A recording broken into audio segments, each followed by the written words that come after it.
Olá, queridos, que Deus abençoe a sua vida poderosamente. Eu sou o pastor Daniel e eu vim até aqui para trazer uma mensagem ao seu coração, tá certo? Mas antes de nós entrarmos na mensagem, clica aí do ladinho para que você possa se inscrever no nosso canal, tá certo? Se inscreva no nosso canal e acompanhe as mensagens que serão lançadas nesse instrumento do YouTube, tá certo?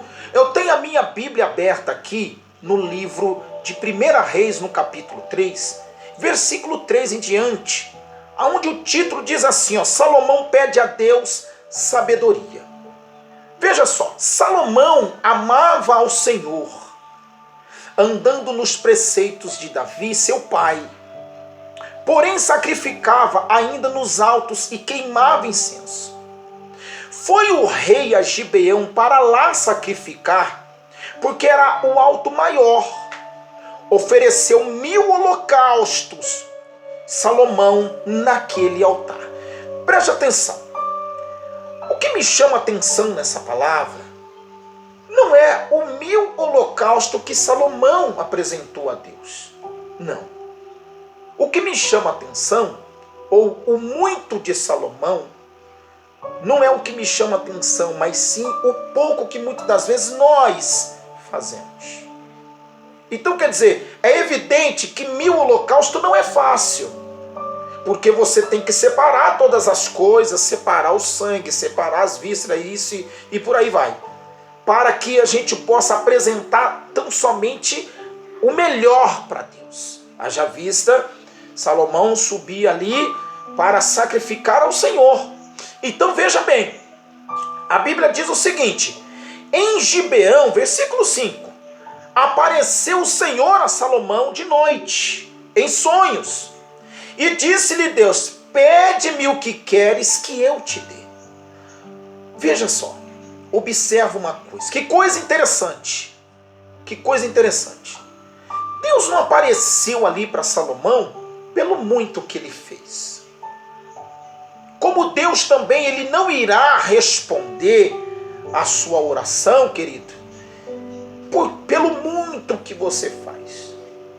Muito pelo contrário. O que eu quero trazer ao seu conhecimento agora aqui, através dessa oportunidade, é o que Deus quer dar para você, para mim e para nós. Deus quer dar o que deu para Salomão. Um coração compreensivo. Então, continuando no texto, diz assim, ó, versículo 6.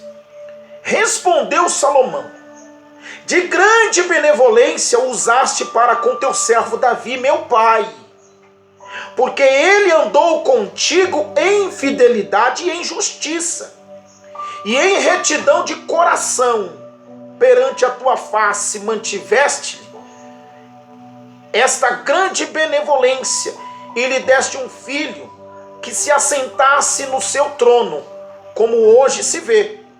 Agora, pois, ó Senhor meu Deus, tu fizeste reinar teu servo em lugar de Davi, meu pai. Não passo de uma criança, não sei como conduzir-me. Teu servo está no meio do teu povo que elegeste, povo grande, tão numeroso que se não pode contar.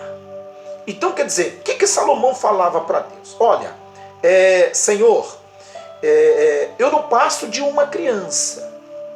Agora, o Senhor me chamou para se assentar, né, ou assumir o trono de Davi, meu pai, o qual o Senhor usasse de benevolência, né? Mas eu não passo de uma criança. Aí ele diz assim, ó, dá, pois, versículo 9, ao teu servo coração compreensivo para julgar a teu povo, para que prudentemente discirna entre o bem e o mal. Pois quem poderá julgar a este grande povo? Veja bem, queridos, essas palavras, ela mexeu com Deus. O Senhor ficou surpreso pelas palavras do Salomão. E por quê? Porque o que ele estava preocupado era em ter um coração compreensivo. Então, quer dizer, o que acontece? Qual a diferença de entender e compreender? É isso que eu quero levar ao seu entendimento. Quando a pessoa, ela tão somente ela entende, ela ainda coxia entre uma decisão partida dela, entre fazer e não fazer.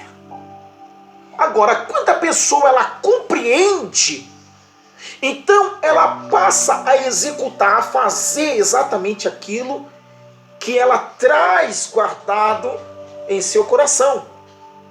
Então o Senhor não apareceu pelo muito de Salomão, mas sim pelo pouco que muitas das vezes nós não fazemos, que é se pôr diante da presença de Deus e usar de palavras de humildade e simples.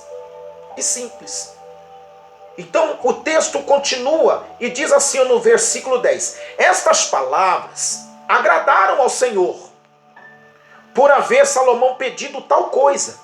E disse-lhe Deus: já que pediste estas coisas, e não pediste longevidade, nem riqueza, nem a morte dos inimigos, dos teus inimigos, mas pediste entendimento e para discernires o que é justo, eis que faço segundo as tuas palavras, dou-te coração sábio e inteligente, de maneira que antes de ti não houve teu igual, e nem depois de ti o haverá.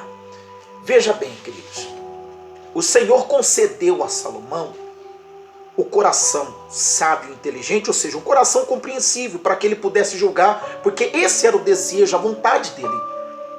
E também o Senhor concedeu aquilo que ele não pediu. Aquilo que ele não pediu. Então, quer dizer, Deus sabe muito bem o que você precisa, mas você precisa saber também aquilo que você pede para Deus. Deus, Ele não quer que você tão somente entende, porque a pessoa, quando ela somente entende, ela não faz, ou ela decide em fazer ou não. Quando a pessoa ela entende e compreende, então ela vai e executa da maneira que Deus ensina. Então, de repente, aí na sua casa, entre os seus familiares, aí no seu casamento, entre você e sua esposa, você e seu marido, é necessário existir a compreensão. Porque o amor, quando ele não é compreendido, então a pessoa ainda permanece cocheando entre o fazer e o não fazer, o dar e o não dar. Por isso que muitas das vezes as pessoas ela pede uma fidelidade, ela pede o amor de alguém, ela pede a atenção de alguém, mas ela não tem. Por quê? Porque ela não compreendeu ainda. E sem compreensão não tem como receber aquilo que Deus tem para dar. Não tem como. Porque fidelidade, amor sincero, né? Tudo isso provém de Deus. É necessário que a pessoa ela compreenda, ou seja, é como se ela passasse para um outro degrau, ela subisse um degrau. Eu estou aqui no entendimento, tá? Eu entendo que eu tenho que ser fiel, que eu tenho que amar, eu entendo que eu tenho que ser uma ótima pessoa, boa pessoa, eu entendo que eu tenho que fazer o bem, eu tenho que amar os meus irmãos, o meu próximo, eu entendo tudo isso, mas se eu não compreendo, eu não passo para esse patamar. Porque esse patamar me leva a executar, a fazer. Então, quando eu compreendo, eu faço. Quando eu tão somente entendo, eu cochio dentro desses dois pensamentos, o fazer e o não fazer. Tá? Então, o que me chama a atenção não é o muito que Salomão fez, mas o pouco que muitas das vezes nós não fazemos. Tá certo, queridos? Olha, espero que essa mensagem tenha entrado no seu coração e eu tenha conseguido te ajudar de alguma maneira, tá certo? Eu vou ficando por aqui, porque certamente uma palavra, ela muda tudo. Que Deus abençoe e até a próxima.